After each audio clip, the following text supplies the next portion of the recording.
Hopefully you enjoy this one, and let's get into it. Now, for the remainder of the year 67, Vespasian continued clearing out the rebels along the coastline, and when all was said and done, the estimates are that around 100,000 Jews were killed or sold into slavery by the time the summer came to an end. In Jerusalem, even though the Romans were no longer in control, it was actually about to get a lot worse for the people living there. Because, without the authority of the Romans holding everything together, the cracks started to show very quickly between the various groups of Jewish people. The city was packed full, and the three largest groups of Jews didn't really get along with each other. The provisional government that was put in place back when the Romans were kicked out of Judea, the Zealots, who had been streaming into the city ever since their losses in the north to Vespasian, and lastly, the Sicarii, the group of Jews that were extreme to the max. They are the ones who would go around and kill everybody they didn't like. I mean, Jews, Roman, Greek, didn't matter to them. And now, when you put three large groups of people who don't really see eye to eye on very crucial things together, it usually doesn't end up well, and there's no exceptions in this story. It didn't take long for violence to break out headed by the Sicarii and the Zealots. They pretty much just started to execute anybody they thought might even be thinking about surrendering to the Romans. In response to the violence, a leader of the provincial government by the name of Ananus ben Ananus. This, apparently, is the guy who ordered that Jesus' brother be stoned to death. He began to speak out against the two other groups of Jews and told his followers that it was time to stand up against them. They were robbing and killing their fellow Jews and using the temple as their base of operations, which was definitely not the intended purpose of the temple, to say the least. And now the Zealots and Sicarii, I'm just going to use Zealots from now on, but you get the point. The Zealots, who were held up inside the temple at this time, got word that Ben was gathering an armed force to try and get rid of them. So, they didn't just sit back and wait for him, no. They jumped up right away and began to go through the streets of Jerusalem, attacking anybody that they came across. Ben, hearing of this, got his men together as fast as possible and met the Zealots in the streets. And at first, the two groups, they just sat at a distance from one another, threw some rocks back and forth, like two groups of school kids fighting after class. But eventually, the rocks turned into javelins, and shortly after that, full-on hand-to-hand combat in the streets of Jerusalem was going down between Jewish people. After some hard and bloody fighting, the Zealots were pushed back into the temple and trapped there by Ben and his 6,000 men. But Ben wasn't trying to have a full-on siege of the temple, so he decided to send in a messenger to negotiate with the Zealots. The messenger was a man named John of Giscala. John seems like a real That's inappropriate. Because after being trusted to talk with the Zealots, this guy goes into the temple and tells them, look, you've got two options. You can either surrender and most definitely die, either because you will be executed for your crimes, or just because the people, they're going to go full-on vigilante mode on your butts as soon as you leave this temple. Or you can ask for some help from an outside group of people. And John knew just the perfect group. So, with time running out for the Zealots, they drew up a letter that was then sent to the Idumeans, aka the Edomites. And the letter said that, oh my god, please come and help us. This crazy Dude. Ben Ananus is going mad with power, and he's actually surrendered to the Romans and is going to give control to them of the city of Jerusalem. And if you don't come save us now, well then you'll be next, and the true Judaism will be gone forever. These Edomites, they have been converted to Judaism ever since they began to live in the southern parts of Judea under the Hasmoneans. So if you're wondering why they would care, it's because of religious reasons. Well, when Ben learned of the 20,000 approaching Edomites, he ordered the city gates to be shut and the walls to be manned. And when the Edomites showed up outside the city, they were like, yo, what's going on here, guys? Like, how come you're locking us out?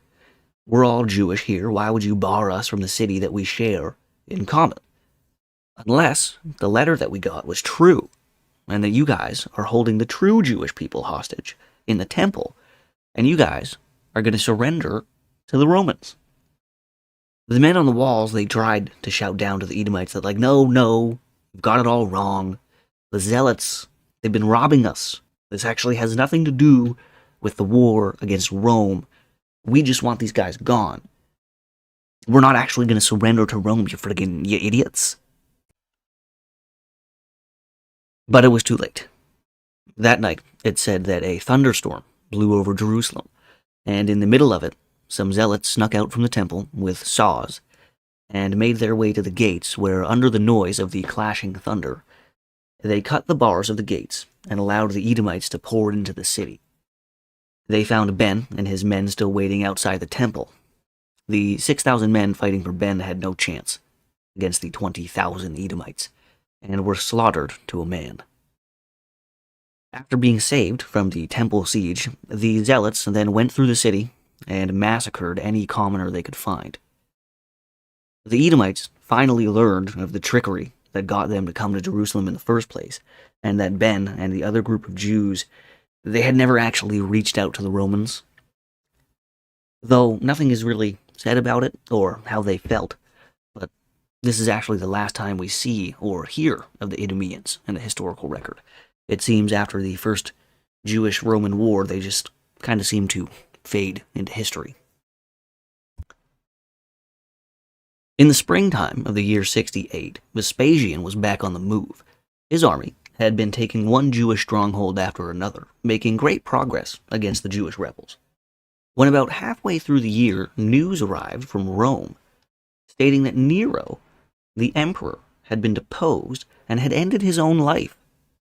The new emperor Galba would only last for a couple of months before being assassinated by a man named Otho. Vespasian didn't really throw his name into the ring until the year 69, where the legions under his command hailed him as emperor.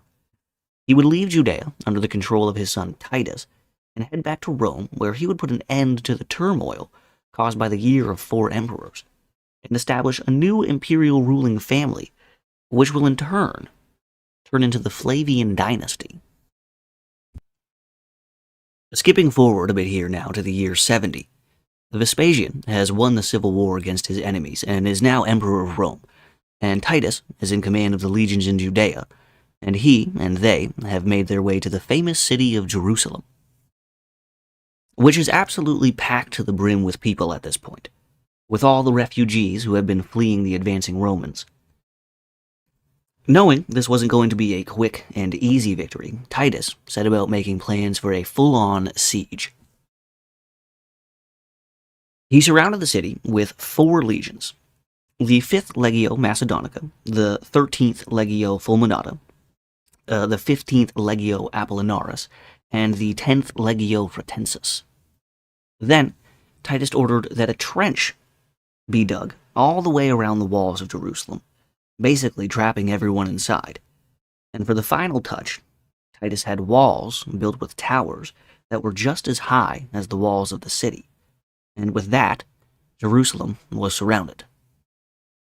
It said that anyone that was caught within the area between the walls would be crucified on a big dirt mound facing the city. And apparently one day, there was at least 500 crucifixions done. The initial spearhead of the attack started just north of the Jaffa gate, where the Romans attacked the 3rd wall.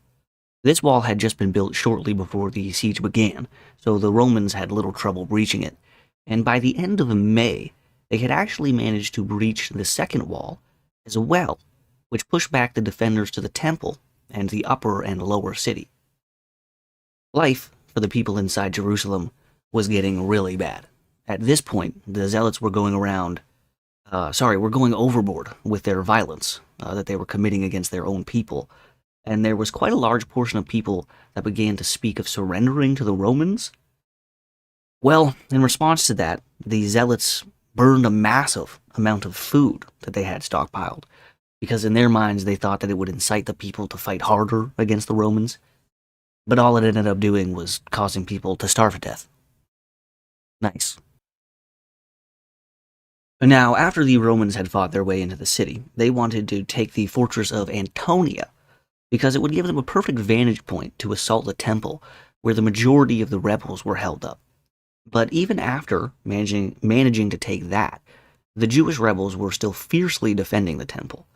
In the back and forth bloody fighting between the two sides, a Roman soldier is said to have thrown a burning stick onto the walls of the temple, and even though Titus wanted the temple to be spared so that he could hopefully transform it into some sort of a temple dedicated to the Roman pantheon, there was no stopping the fire once it started, and it started to spread very, very quickly.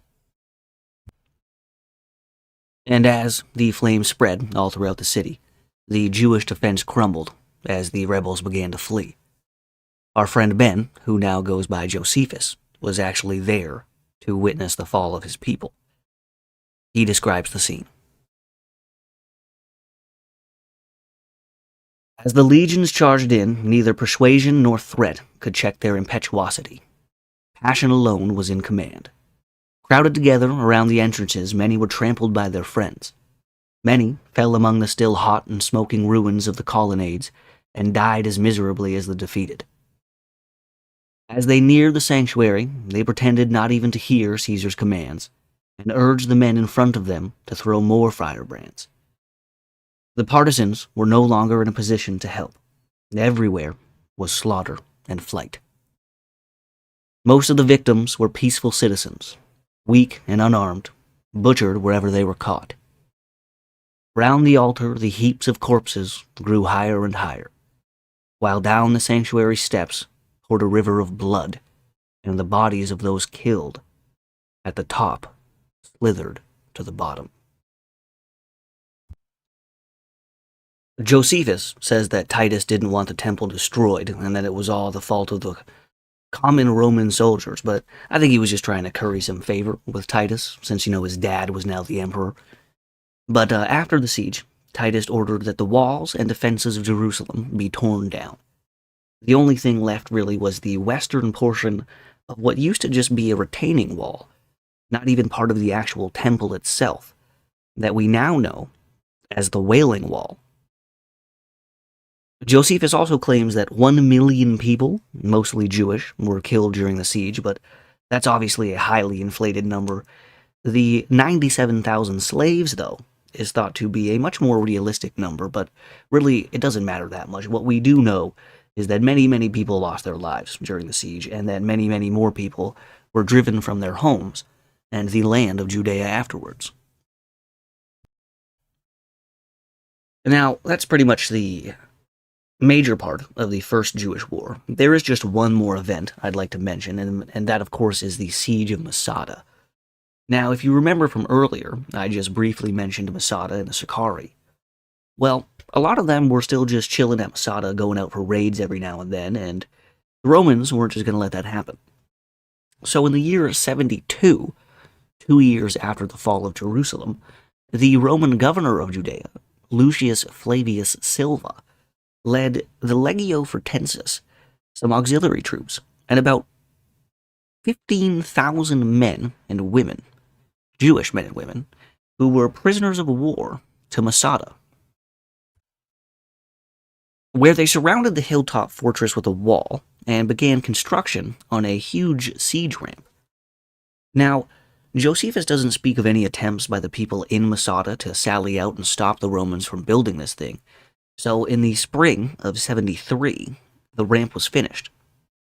Lucius Flavius then ordered that a massive siege tower with a battering ram be built. The Romans would use this to breach the walls of the fort, and when they finally did, what they entered into was like a house of horrors on steroids. The last Jewish defenders had set all the buildings on fire and had killed each other as a last defiant act against the Romans. They found only 7 people alive out of the 967 that were said to have been in the fortress. And now, this is what Josephus says happened, but modern takes on the event lean much more towards it actually being a Roman massacre that killed the remaining Jews left in Masada. At this point, the Romans, they were in no mood to take prisoners, and I highly doubt they would have accepted a surrender by the Jews. I honestly think that the Romans, when they finally made their way into the city, again, just lost control and slaughtered anybody that they could find. But now that, pretty much, is the end of the First Jewish-Roman War. There's some mopping up operations that take place, but nothing too important. The modern estimates here are that around 1/3 of the Judean population had been destroyed, either by the Romans, starvation, infighting amongst the Jews themselves, and also being sold into slavery. Jerusalem itself is said to have lost 90% of its population. The upper social class of Jewish society had been completely wiped out. The priestly class and the aristocratic oligarchy that was run by the families who controlled the priesthoods and other important religious roles, that was basically gone. And with the destruction of the temple, Judaism itself was changed. It went from a religion based around worshipping at one temple and being led by one high priest, to after the war, Jews, they began to rely much more on their sacred texts and began to use the synagogues that were all over the place as a place of worship, and rabbis as their highest levels of religious authority. The Jews, even though they've lost this war, they will not forget the loss they suffered against the Romans, and in about a lifetime from the end of the first revolt, will revolt again, 2 more times actually. I should be covering the Kaitos War in the next video, and then finally the Bar Kokhba revolt. The latter is the war that is the reason why the Jews were expelled from Judea, and why we now know it as Palestine. Thank you for listening. Hope you enjoyed. And have a good one.